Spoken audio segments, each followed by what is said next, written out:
Ini satu minggu yang lalu sudah saya siram dan ini hasilnya. eh, Tunasnya tumbuh banyak. Ini hampir 2 cm bertambah. Panjang batangnya ada 2 batang. Lalu teman-teman, ini adalah contoh tanaman yang mau saya siram dengan air hujan beras ya. Ini air hujan beras.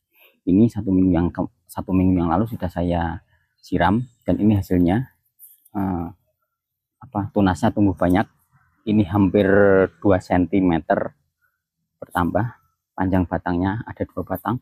Ini pohon jambu mete.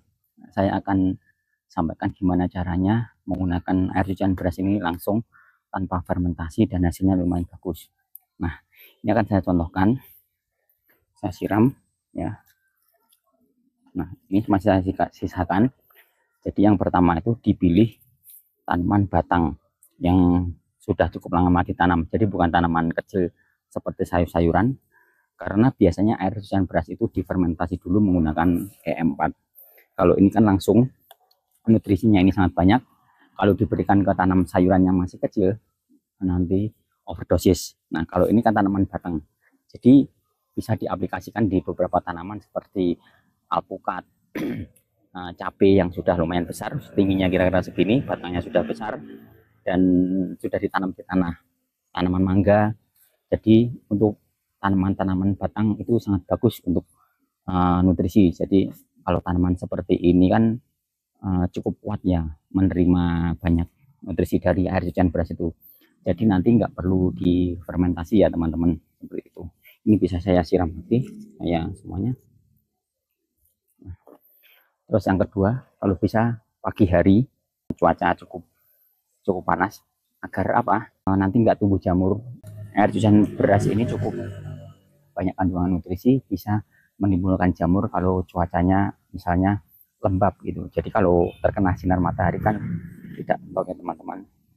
Menurut saya, setelah saya beberapa kali aplikasikan, air hujan beras ini dapat mempercepat pertumbuhan tunas pada tanaman, karena nutrisinya juga banyak seperti itu.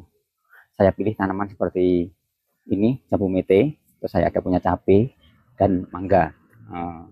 Bisa juga di tanaman alpukat, kelengkeng, atau tanaman-tanaman lain yang masih di fase pertumbuhan, mungkin di usia tanam 6 bulan, 1 tahun, 2 tahun, yang tanaman masih butuh nutrisi, itu sangat bagus seperti itu. Terus yang terakhir, jangan setiap hari, bisa mungkin seminggu 2 kali atau 1 kali sudah cukup. Jadi jangan setiap hari disiram, nanti overdosis nutrisi. Jadi juga nggak baik juga, karena proses menyerap nutrisi pada tanaman itu kan butuh waktu lama ya. Jadi mungkin kalau saya sih biasanya seminggu sekali atau seminggu 2 kali seperti itu ya teman-teman. Jadi ada 3 tadi.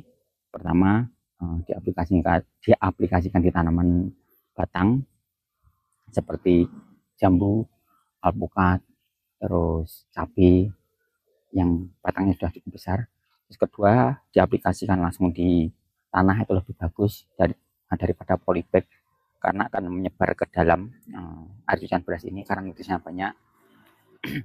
Terus di pagi hari kalau bisa. Terus terakhir itu jangan setiap hari, bisa seminggu 2 kali atau seminggu sekali seperti itu. Oke, semoga video ini bermanfaat. Terima kasih.